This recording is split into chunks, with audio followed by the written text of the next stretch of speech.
एगो नगर में एगो राजा रहले।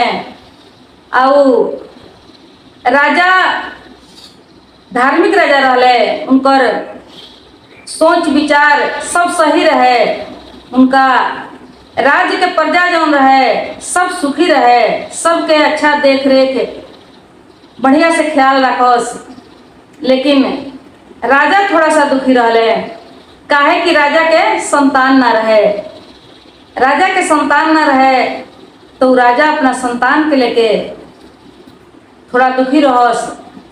रानियों नेक दिल के आदमी रहली, लेकिन संतान के बिना दोनों जने दुखी रहे लोग। घर में सब सुख सुविधा, नौकर चाकर, चिड़िया लौड़ी सब भरल रहे, लेकिन संतान के बिना दुखी रहे लोग। देखिए ऐसा ही धीरे धीरे भगवान पर लौ लगौले रहे लोग, भगवान पर ढेव लगौले रहे लोग। धीरे धीरे समय बीतत गए। कुछ दिन के बाद भगवान की कृपा भइल राजा पर। भगवान की जब कृपा भइल तो उनका एगो बहुत सुंदर संतान के प्राप्ति भइल। संतान के जब प्राप्ति भइल तब पुत्र भइल। राजा बहुत खुश भइले। बहुत पूरा नगर खुशी मनावे लागल, सबके उनके खुशी आ गई। अब देखिए रानी कहली कि ये राजा साहब, बाबू के देख रेख करे खातिर एगो अलग से लौड़ी चाहिए। काहे कि पहले से जे बा से घर के और सब काम धंधा देखता करता, तब बाबू के देखे खातिर एगो अलग से लौड़ी खोज के लिए आई कि वो खाली बाबू के देख रेख करी हैं, दूसर कोनो काम ना करी हैं। राजा कहले कि ठीक बा। अब राजा गईले तो गांव में एगो जात के कुम्हार रहले जे बर्तन माटी के बनावेला। तो कुम्हार के एगो पत्नी रहली, वो लोग बड़ा गरीब रहे। तो उन्हीं के ले अइले, कहले कि चलो हमरा घरे, हमरा बेटा के तू देख रेख करी हो, आ जौन तोहरा चाहे सब कुछ वहाँ से मिली। तो गरीब रहली, बड़ा खुशी खुशी अइली। लेकिन देखी दीदी, संजोग से उन्हों के संतान न रहे, उहो निसंताने रहली। जब अइली राजा के घरे, इनका बच्चा के खिलावे के नौकरी जब मिलल, बच्चा के रेख देख करे के जब नौकरी मिलल, तो इनका बड़ा खुशी लागल, बड़ा खुश भइली। लेकिन जब बच्चा के खिलावस, जब बच्चा के देख रेख करस, तो इनकर पहले से तो दुखी रहली। लेकिन बच्चा के देख के जब खिलावस, बच्चा के जब गोदी में उठावस, तेल लगावस, नहवावस, तो इनकर अंदर के आत्मा जौन रहे कांपे लगे, हिले लगे। एगो बच्चा के, एगो संतान के सुख खातिर इनकर आत्मा तड़पे लगे। देखिए बाहर से खुश रहस, लेकिन अंदर से जब देखस बच्चा के गोदी में दिन भर रखस, तो इनका बाद में बड़ा दुख हो जाए। अब ऐसा ही उजास आ वो लड़का के देख रेख करस, इनकर यह ड्यूटिए रहे। आ जब रानी के देखस अपना बच्चा के, जब रानी गोद में उठावस, ममता से रानी जब अपना बच्चा के गोदी में लेके खिलावस, दूध पियावस, जब ये सब देखस, तो इनका एकदम हृदय जौन बा कांप उठे। इनका मन में लालसा रहे कि हमरो एगो संतान रही, ताज हमहू वैसे ही करती। अब अपना घरे जास, तब घरे जाके जब रात में सुतस, तब दिन भर लड़का खिलावस मन पड़े। रानी के देखस कि रानी अपना बच्चा के बड़ा प्रेम से खिलाओ तरी, दूध पियाओ तरी, तो इनकर अंतर आत्मा में एगो ममता जाग उठे। बर्दाश्त इनका से मुश्किल हो जाए, पूरा रात जाग के ही बितावस, इतना टेंशन, इतना दुख में रहस। लेकिन फिर बिहान अपना ड्यूटी पर जास, काम करस। कभी खुशी, कभी गम, कभी हंसी, कभी रोआई, ऐसा ही करके वो ले जाके पालस, बड़ा प्रेम से पालस, एकदम माई के जैसन देख रेख ओकर करस। रानी भी बड़ा खुश रहली, बड़ा प्रसन्न रहली कि चलो हमरा बाद इ चेरिया इ लौड़ी जौन बिया बहुत बढ़िया बिया। एकरा खानी दोसर कोई दूसरा के संतान के ख्याल नहीं रख सकत, देख रेख नहीं कर सकत। बड़ा राजा रानी खुश रहे लोग, उनका के जौन चाहे तौन सब चीज उनका के दे दे लोग। उनका सब घर के गरीबी बुझी कि उनकर दूर रहे, लेकिन है आत्मा के दुख जौन रहे, आत्मा के दुख बहुत बड़का दुख रहे। पागल के स्वरूप रहली, दिन भर बच्चा के खुशी में बितावस, रात के जब सुते जास तो बच्चा के गम में पूरा रात बिता देस। अब एक दिन अपने पति से कहली कि ये जी रउआ माटी के तो सब बर्तन बनाई ने, लेकिन एगो माटी के छोटा सा बालक बना दी, एगो बालक बना दी। उहे बालक के लेके हम अपन समय बिताएं, उन्हीं के खिलाएं, उन्हीं के अपना गोदी में रखें, एगो छोटा सा बालक बना दी। तो कहले उनकर पति कुम्हार कहले कि तू पागल हो गई बड़ू, अरे माटी के बालक बना के तू का करबू? उ तो ना रोई ना गाई ना बोली ना बढ़ी। उन्हों के अपना पत्नी के दुख देख के बड़ा दुख महसूस होखे। समझौले कि देख तू जिद छोड़ दो, तोहरा मिल गई बा बच्चा के सुख, तू राजा के घरे पूरा जीवन भर उ लड़का के खिलई हो, अपन समय वही में बितई हो। लेकिन कहली कि ना, हमरा अपन बच्चा चाही। जब हम घरे आवतनी तो हमरा सुतला में हमरा अपन बच्चा चाही। हमरा के एगो छोटी सा, रउआ इतना बर्तन बनौनी, रउआ सब कुछ बनावे के जानी ने, रउआ सब कुछ बनाई ने, तो का एगो छोटा सा बालक नहीं ही रउआ बना सकत? कहली कि एगो छोटा सा बालक बना के हमरा हे गोदी में डाल दी। अब कुम्हार अपना पत्नी के जिद के आगे बेबस हो गए। वो का कैले, कुम्हार लोग तो अपना वो लोग के जौन काम हो, अनेकों प्रकार के बर्तन वो लोग बनावेला लोग, जौन देखे में दोसर कोई के असंभव लागेला, वो काम वो लोग करेला लोग। तो बड़ा सुंदर बड़ा प्यारा एगो माटी के बालक बनौले। माटी के बालक बना के, माटी के मूर्त बना के सब कुछ तो बना दिले, लेकिन प्राण आत्मा जान बस उनका बस में बा। उ केहू दोसर नहीं कर सकत। काहे कि धरती पर देखिए अनेकों प्रकार के अनेकों किस्म के साइंस विद्वान वैज्ञानिक सब काम कर चुकल, लेकिन एकदम रसरी के सूत के बराबर, रसरी ना सूत के बराबर जौन प्राण बा उ बस ईश्वर के हाथ में बा। वो काम कोई नहीं कर सकत। चाहे एकदम हम सकल केहू बना दी, उरेह दी, कुछ भी कर दी, लेकिन प्राण नहीं डाल सकत। अब इतना सुंदर बालक बना दिले, इतना सुंदर बालक बना के उनका के आग में पका के उनका गोदी में ले जाके डाल दिले। जब गोदी में डाल दिले तो बड़ा खुशी भैली। दिन भर जाके राजा के घरे नौकरी करस, बच्चा खिलावस, आ सेम जही वो बच्चा के खिलावस, और रानी जही अपना बच्चा के गोद में उठावस।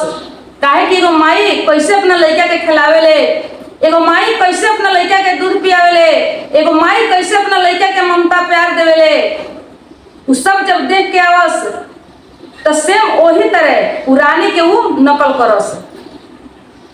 ऐसे ही अपन दिन बितावे लगी। वो बच्चा के लेके भाव उतारे लगली, देखे दीदी भाव उतारे लगली, नकल करे लगली। रानी के जब देखस उ तो एगो चिड़िया के जैसन वो लड़का के नहवावस, तेल लगावस, काजर लगावस, खिलावस, लेकिन रानी जब अपना गोद में उठावस तो वो माई के ममता जौन देश वो देख के उहे इ नकल करस। वो माटी के लड़का के समय अब नकल करस। नकल करते करते भाव करते करते इनका समय बीते लागल। दिन भर राजा के यहाँ नौकरी करस, वहाँ से आवस तो आवते अपना लड़का के खूब सुंदर तोप झाँप के एगो कोठी पर रख देस, आवते जाके उतार लेस, उतार के अपना गोदी में धलेस। सेम रानी के नकल करे लगली। एगो माई के देखी जन्म ना दिले रही तो उसे उनका माई के ममता मालूम तो ना रहे, लेकिन रानी के देख देख के पूरा सीख चुक रही आ पूरा भाव उतारत रही। अब भाव उतारते उतारते ऐसा ही उनका दिन बीतत रहे, समय बीतत रहे। अब देखें कैलाश पर महादेव जी अब पार्वती जी देखत रहे लोग सब।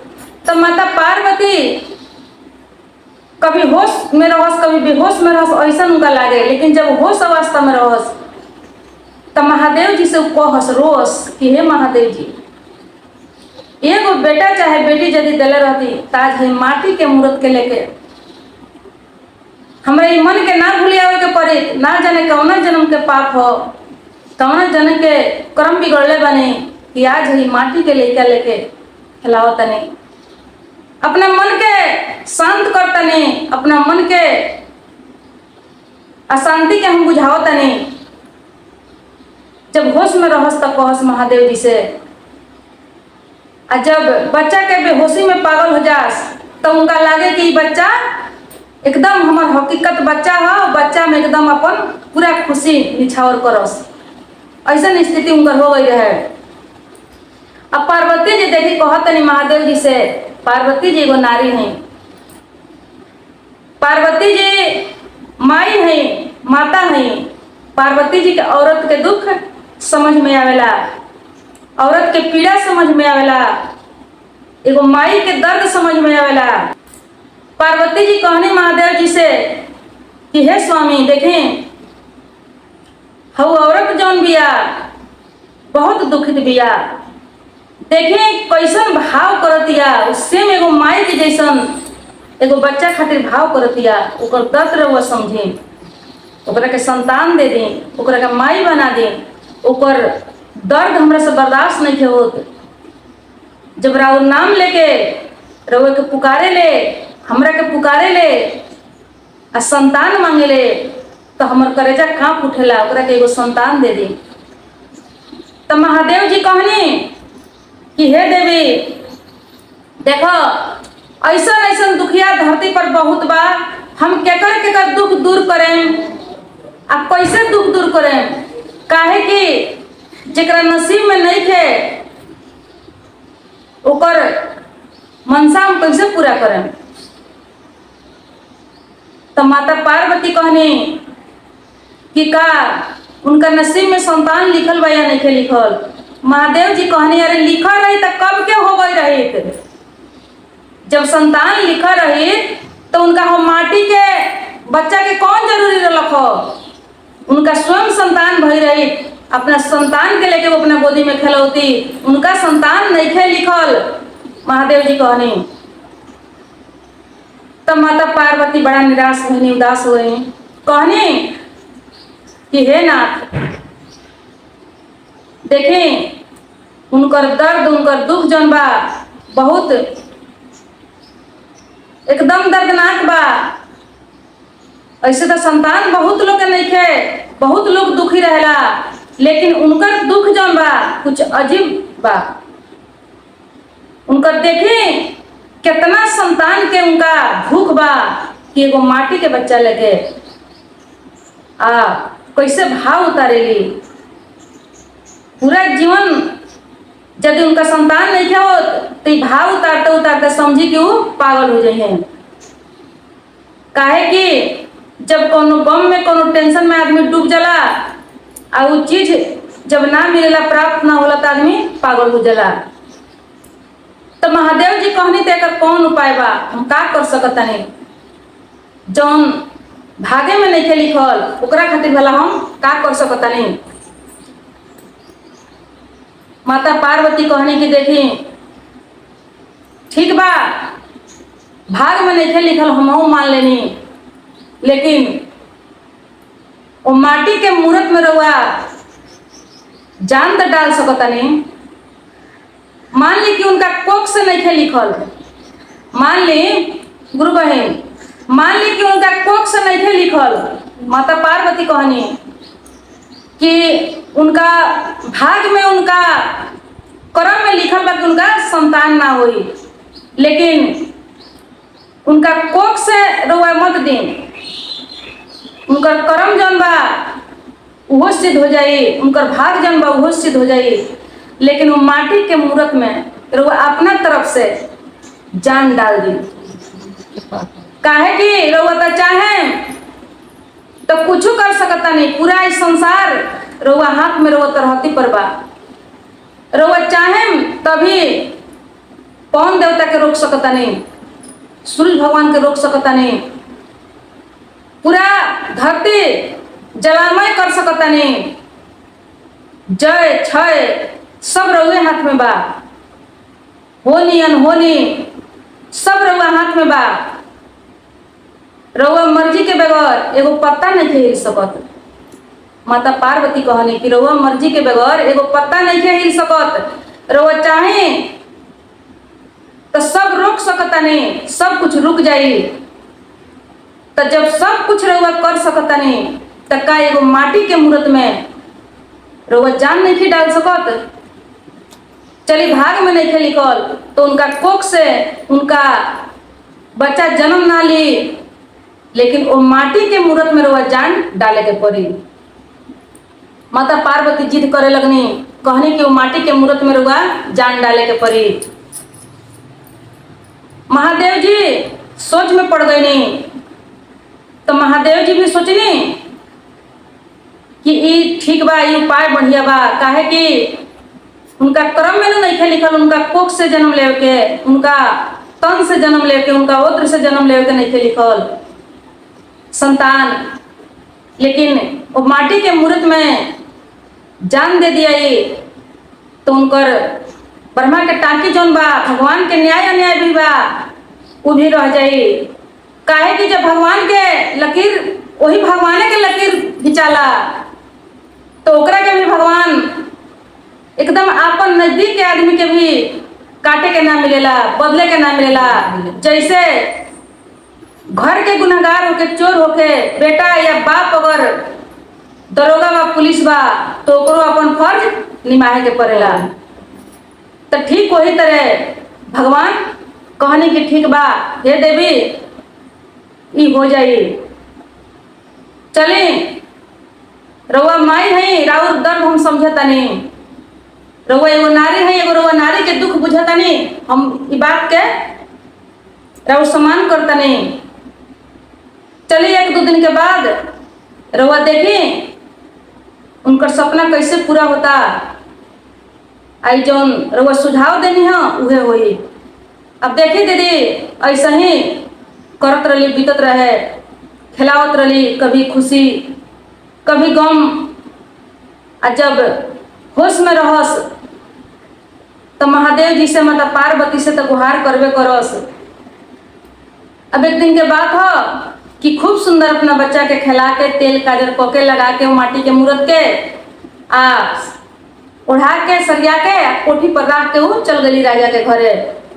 राजा के घरे जब गईली तो राजा के घरे जाके पूरा दिन भर अपन ड्यूटी कैली, बच्चा के खिलौली कुदौली सब कुछ कैली। शाम के लौट के घरे अली। शाम के जब लौट के घरे अली तो आवते सबसे पहले वो कोनो काम ना देखस कि बनल बा कि बिगड़ल बा, कुछ चोरी भइल बा कि का भइल बा घर में, कुछ ना, खाना पानी कुछ से मतलब ना रखस। आवते पहले जास अपना वो माटी के बच्चा के उठावस। अब अली आवते घर में जब ढुकली तो कोठी पर हाथ लफा के बच्चा के उतारे लगली। अब जैसे उतारा तारी तैसे वो गिर गई, वो माटी के मूरत नीचे गिर गई और नीचे गिर के वो फूट गई। अब जब माटी के मूरत फूट गई दीदी तो समझे कि उनकर मौत हो गई, जिंदा लाश के तरह उनकर मौत हो गई। वो माटी के मूरत के सहोरतारी आ सहोर के निराधार रोए लगली, फुका फार के रोए लगली। कहली कि हे महादेव जी, एगो माटियों के बच्चा रुआ से बर्दाश्त ना भइल हो,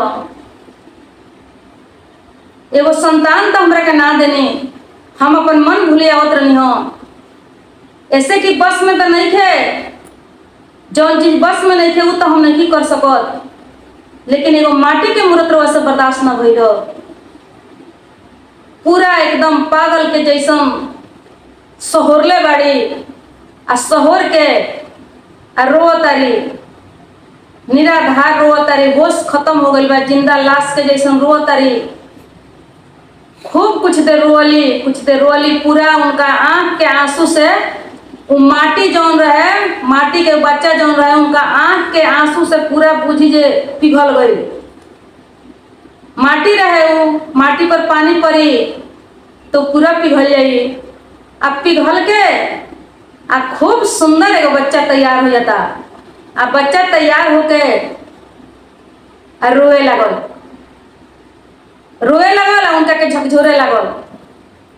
जब बच्चा के रोवाई उनका सुनाता, साल भर के बच्चा के रोवाई क्या है माँ कह के थोड़ा थोड़ा आवाज आवत रहे। जब सुनाता, जब इनका कान में श्रवण पड़ता, ये तो एकदम बेहोश रहली, रोत बेहोश हो गई रही। लेकिन जब बच्चा के रोवाई सुनाता, देखी महादेव जी के कैसन चमत्कार भइल। उनका आंख के आंसू से वो माटी पिघल गई। अब पिघल के वही जगह बच्चा तैयार हो गई। महादेव जी की कृपा देखी दीदी। अब बच्चा जब रोए लगल, जब उनका आत्मा में वो आवाज पहुंचता, तब वो ताकत उनका आँख खुलता। जब आँख खुलता तब बड़ा सुंदर बच्चा, हकीकत के सही के बच्चा वहाँ तैयार रहे। और बच्चा को उठा के गोद में पकड़ ली।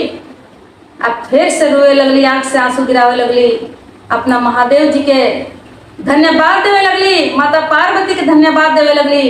कहली कि हे महादेव जी, रउआ धन बने, राउर महिमा अपरंपार बा। भले देर से रउआ सुनेनी, लेकिन अपना भक्त के दुखिया के मुराद रउआ पूरा करेनी। महादेव जी के बार बार प्रणाम कैली, खुश हो गईली। उनकर पति भी अइले, देखले, कहले कि सब कैसे भइल, सब बतौली। कहली दोनों प्राणी महादेव जी के बहुत बहुत आभारी भइल लोग, प्रणाम कैलक लोग, गोड़ लगलक लोग। वो दिन से खुश रहे लगली, अपना बच्चा के उठा के पोसे लगली, पाले लगली। तो देखी दीदी, एक कथा से यह सीख मिलता कि यदि भक्ति सच्चा हो जाई, भाव सच्चा हो जाई, तो समझी कि भाग में जैसे कुछ नहीं है लिखल, वो चीज हमने के साइड से समझी कि मेन रोड से तना, मेन रोड से ना मिली, लेकिन साइड से रास्ता हमने के मिल जाई। जो चीज भाग में ना हुई, वो चीज सिद्ध भई बा, एकदम ही चीज सिद्ध बा। कई गो कथा कहानी में उल्लेख भई बा कि भाग में ना होते हुए भी भगवान के कोनो ना कोनो लाइन से, काहे कि सब भगवाने करीने, बस भगवान के भी एगो धर्म बा, भगवान भी अपना धर्म के पालन करीने। जेकर कर्म गलत बा, तो जब ओकरा लीलार पर लिखा गई बा सुख आ दुख, तो भगवान भी ओकरा के ना काटिने। काहे कि भगवान के भी धर्म पर रहे के पड़ला। भगवान जब अन्याय करे लगे, केहू आपन हो गई, केहू भक्त आपन बा, या केहू नजदीकी के बा, तो समझी कि अन्याय हो जाई। तो भगवान एक बराबर करीने, एक समान सबके। लेकिन देखी दीदी, फर्क कितने बा कि जे भक्ति करेला, जे झुक जाला, जे अपना सिर के नेवा लेवेला, ओकरा सिर पर महादेव जी हाथ डाल देने। और जब हाथ राखी ने, तब कहीं से न कहीं से अलग तरीका से साइड से रास्ता मिलेला, कहीं से न कहीं से थोड़ा सा सहयोग मदद जरूर मिलेला। समझी कि जीवन के पूरा सुख तो ना मिली, काहे कि अपना कर्म से बिगाड़ चुकल बानी, लेकिन एक जन्म में यदि कुछ कर तनी सही कर्म, तो साइड से जरूर मिल जाई, जिए के सहारा हो जाई।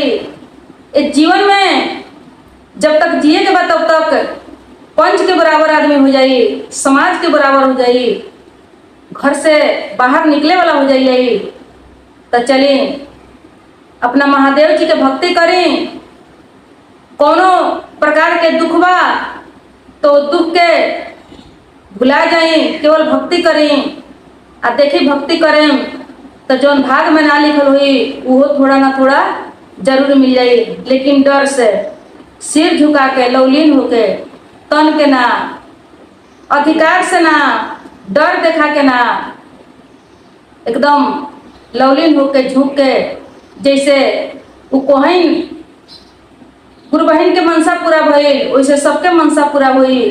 तो अपना महादेव जी के भक्ति करें। हर हर महादेव।